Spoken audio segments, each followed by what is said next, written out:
Welcome to another episode of Ron's Library and Ideas. This is Ron speaking. Today we're going to be continuing in The Way of the Superior Man, a spiritual guide to mastering the challenges of woman, work, and sexual desire by David Deida. I hope I'm pronouncing his name right, but this is going to be chapters 6 through 10. So we begin with chapter 6. Never change your mind just to please a woman. If a woman suggests something that changes a man's perspective, then he should make a new decision based on his new perspective. But he should never betray his own deepest knowledge and intuition in order to please his woman or go along with her. Both she and he will be weakened by such an action. They will grow to resent each other, and the crust of accumulated inauthenticity will burden their love as well as their capacity for free action.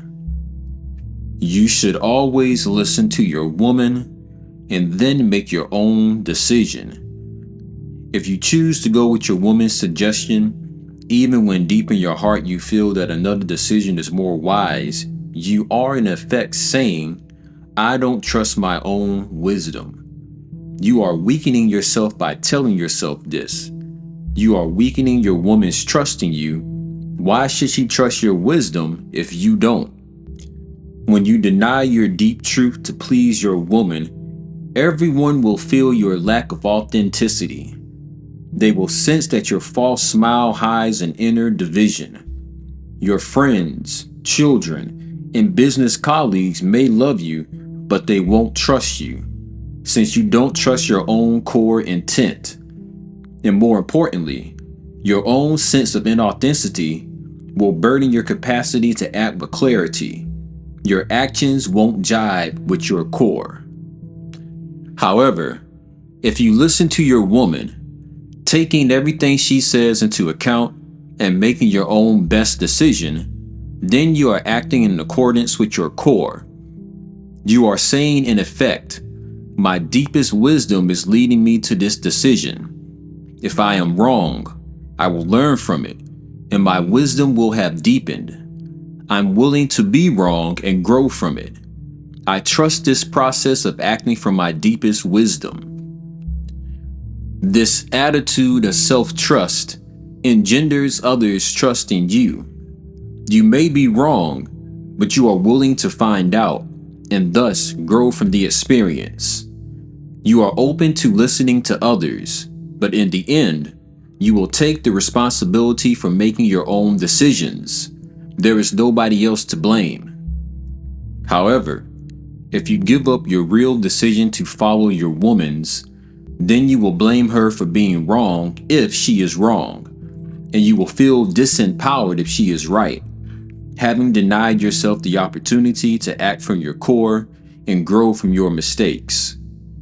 Be open to changing your feeling based on whatever your woman might reveal to you, through her words or her body language, and then make your own decision, based on your deepest intuitive wisdom and knowledge.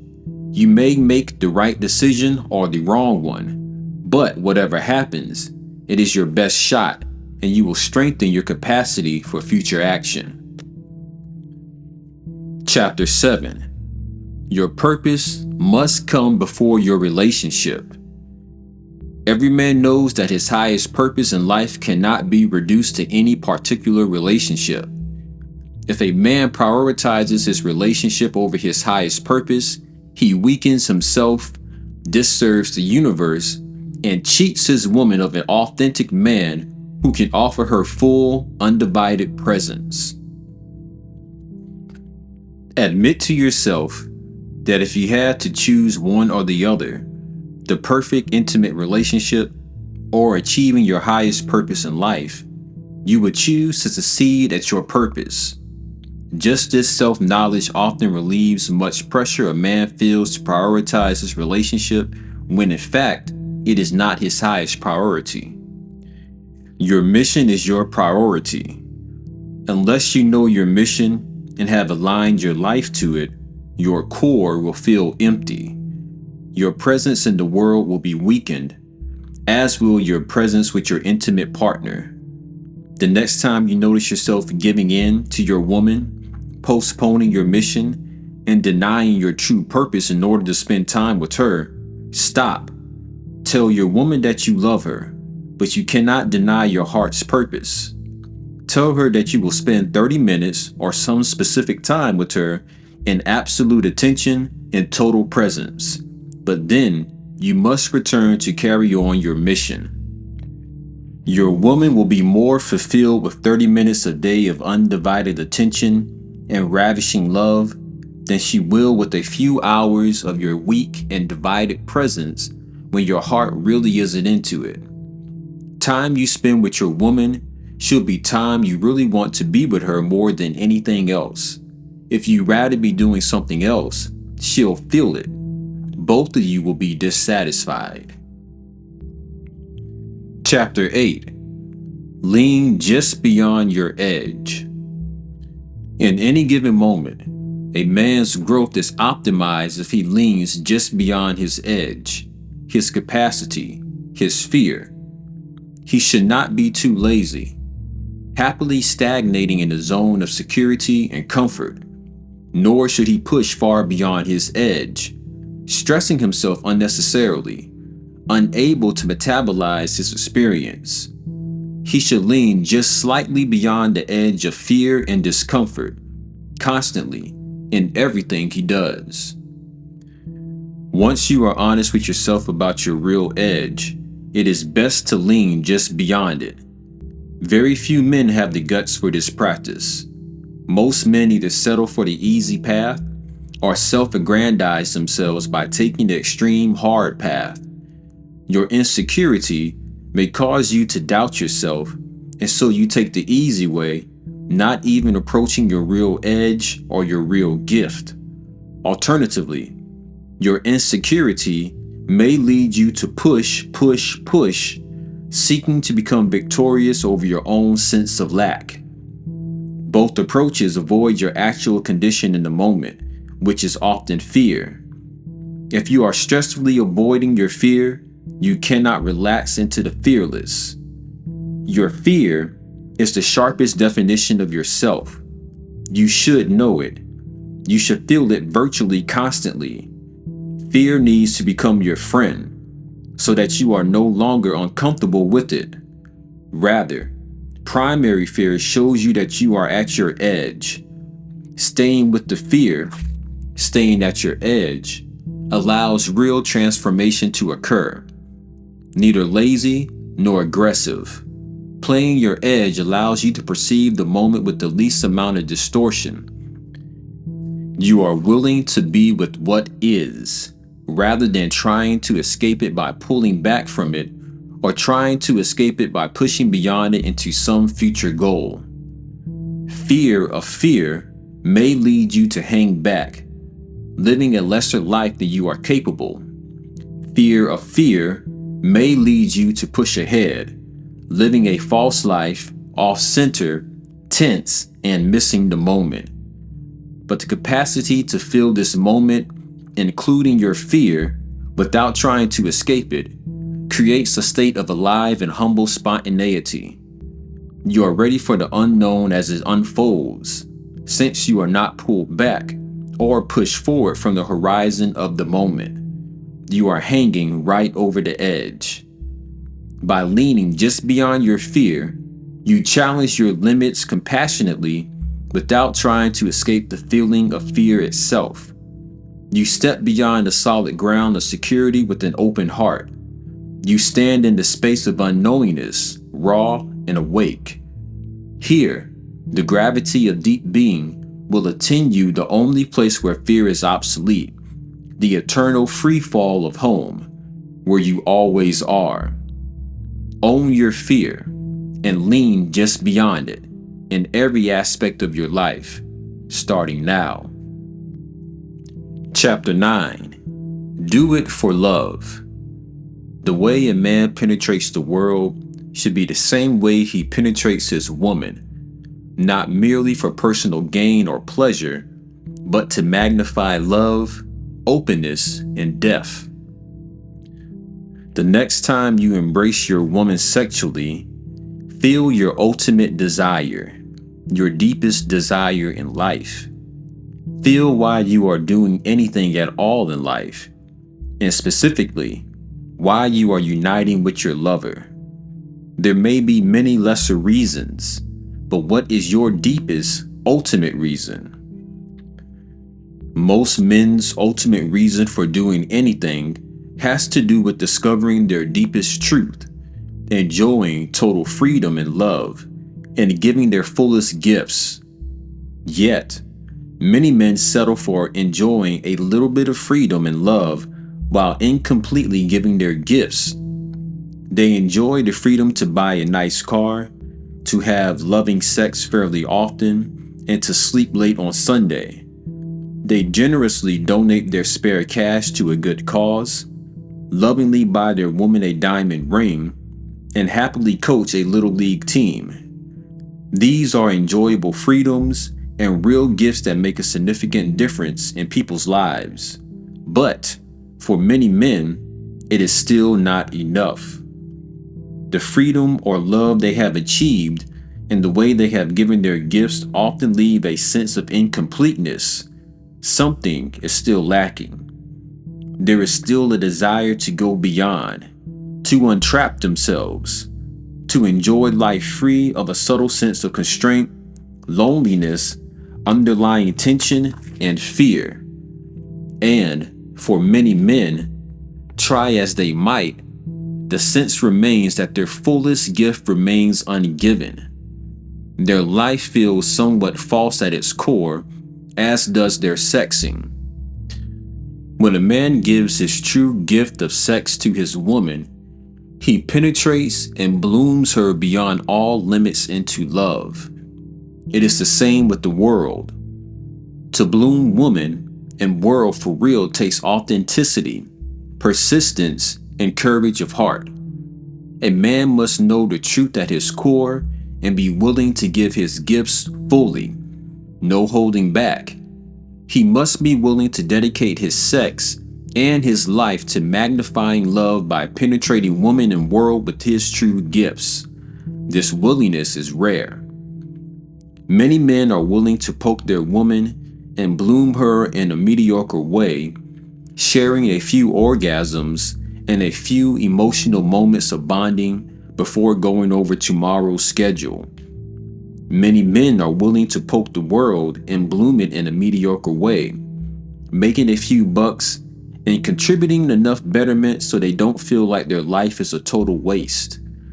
But very few men are willing to do the deed for real, to use everything they've got to liberate their woman and the world into the deepest possible truth, love, and openness.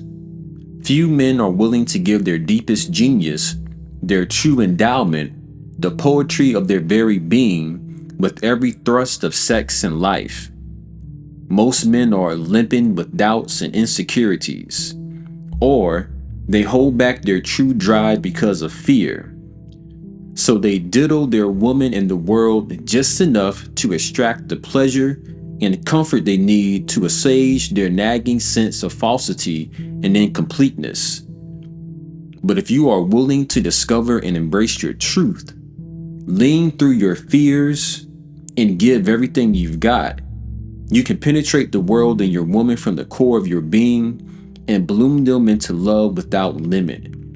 You can ravish your woman so deeply that her surrender breaks your heart into light. You can press yourself into the world with such enduring love that the world opens and receives your deepest gifts. There is no essential difference between entering your woman's feminine heart and entering fully into the world. Both forms of intercourse, sexual and worldly, require sensitivity, spontaneity, and a strong connection to deep truth in order to penetrate chaos and closure in a way that love prevails. Neither woman nor world are predictable. They will often seem to resist your gifts and test your capacity to persist. And, just as surely, they will tenderly respond to the authenticity of your relaxed ministrations, the freedom expressed in your humor, and the invasion your adamant love.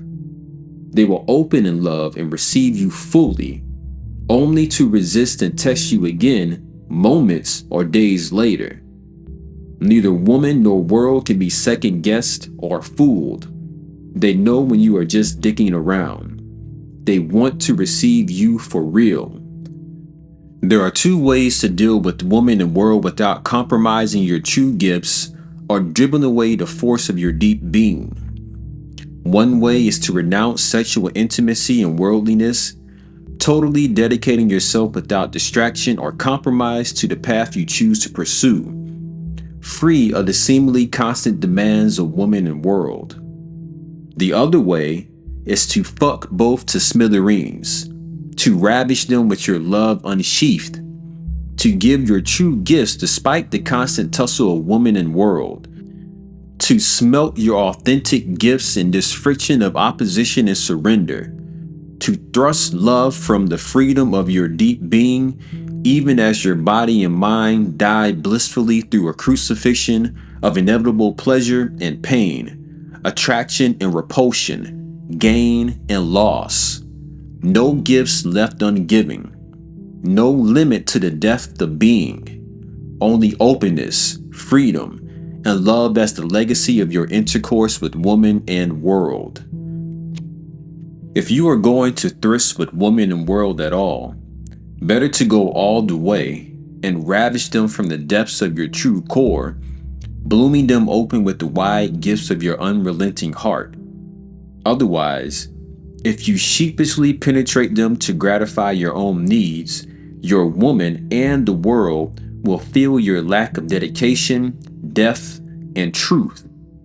Rather than yielding in love to your loving, they will distract you, suck your energy, and draw you into endless complications so that your life and relationship become an almost constant search for release from constraint. You can be a renunciate and live alone, apart from woman and world. But if you choose a life of sexual and worldly intercourse, you will feel trapped by woman and world unless you are free in the midst of true fuck, yielding yourself into the giving, holding nothing back, dissolving all time in the open of love. Through thick and thin, this is the way of the superior man. Chapter 10. Enjoy your friend's criticism. A man's capacity to receive another man's direct criticism is a measure of his capacity to receive masculine energy. If he doesn't have a good relationship to masculine energy, e.g. his father, then he will act like a woman and be hurt or defensive, rather than make use of other men's criticism. About once a week, you should sit down with your closest men friends and discuss what you are doing in your life and what you are afraid of doing. The conversation should be short and simple. You should state where you are at. Then, your friends should give you a behavioral experiment, something you can do that will reveal something to you or grant more freedom in your life. I want to have an affair with Denise, but I don't want to hurt my wife. I'm afraid of her finding out, you might say. You've been talking about Denise now for 6 months. You are wasting your life energy on this fantasy. You should either have sex with her by tomorrow night or drop the whole thing and never talk about it again, your friends might say, challenging your hesitation and mediocrity. Okay, I know I'm not going to do it. I see now that I am too afraid of ruining my marriage to have an affair with Denise. My marriage is more important than my desire for Denise. I'll drop it and refocus on the priorities in my life. Thanks. Your close men friends should be willing to challenge your mediocrity by suggesting a concrete action you can perform that will pop you out of your rut one way or the other.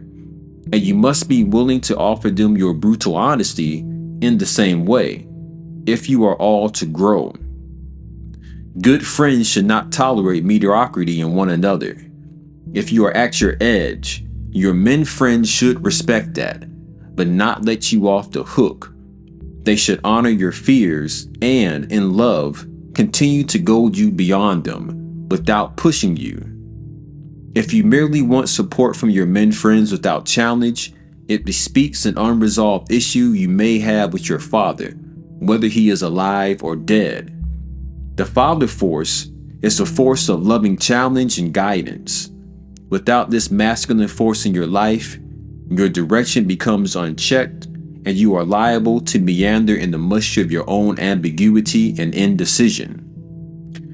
Your close men friends can provide the stark light of love, uncompromised by a fearful Mr. Nice act, by which you can see the direction you really want to go. Choose men friends who themselves are living at their edge, facing their fears and living just beyond them. Men of this kind can love you without protecting you from the necessary confrontation with reality that your life involves. You should be able to trust that these friends will tell you about your life as they see it, offer you a specific action which will shed light on your own position, and give you the support necessary to live in the freedom just beyond your edge, which is not always or usually comfortable. All right, that brings us to the end of chapters 6 through 10. And what I'm enjoying the most about this book as I'm reading it is that it's really short and to the point, and it doesn't leave a lot of room for interpretation. The points are very clear. Chapter 6 says, never change your mind just to please your woman.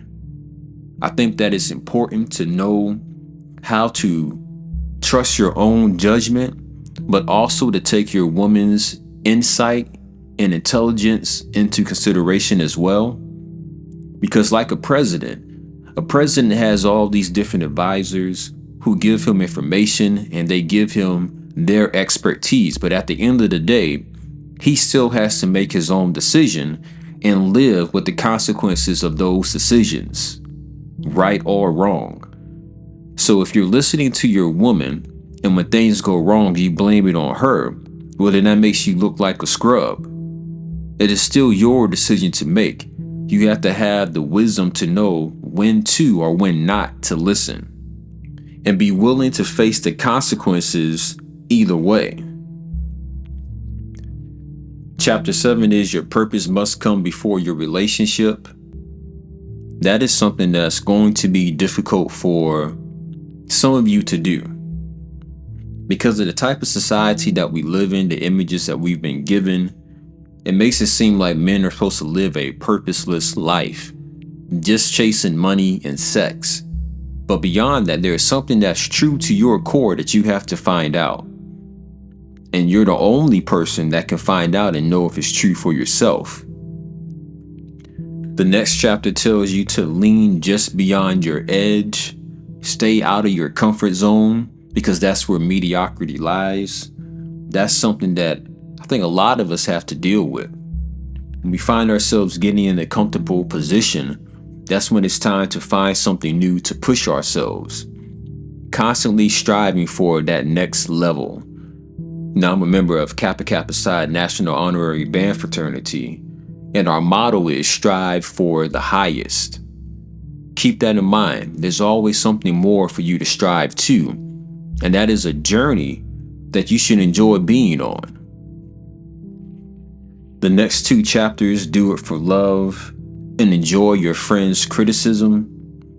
I'm enjoying reading this book because it's like a reminder of things that my soul already knows, but it's good to get these reminders.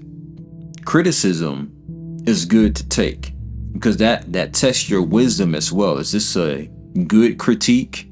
Are you doing this because you love to do it? Or are you doing it because you feel like you have to? Are you doing it or are you doing it because it is the safe decision? All of these are challenges that test your wisdom and will improve you as a man. Like they said in the first chapter of this book, I believe, never think that you're going to get to a point to where you can stop. There's always more to learn, more to do, more ways to improve yourself. The physical was not a place of perfection. It's where you strive for perfection. And again, that journey is something that we must learn to enjoy.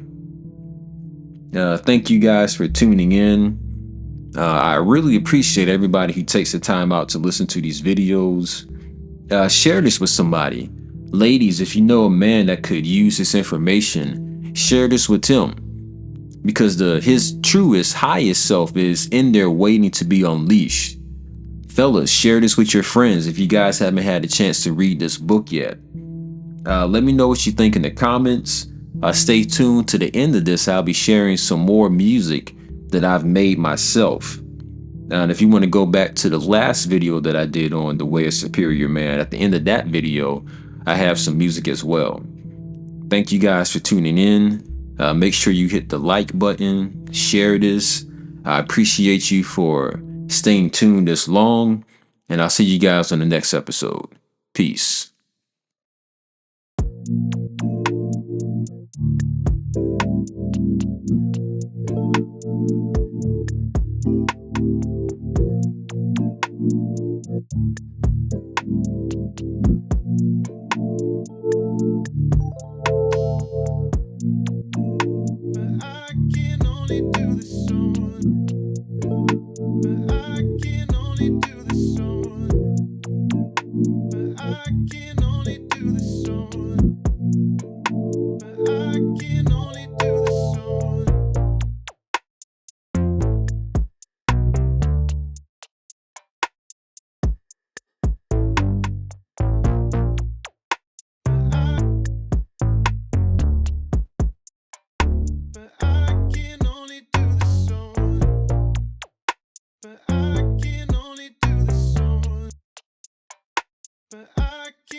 Till I feel like something here is so wrong.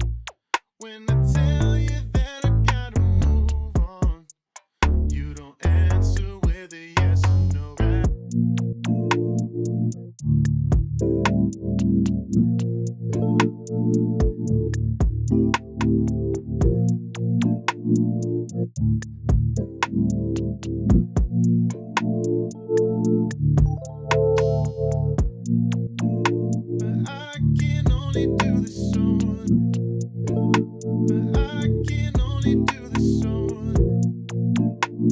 I can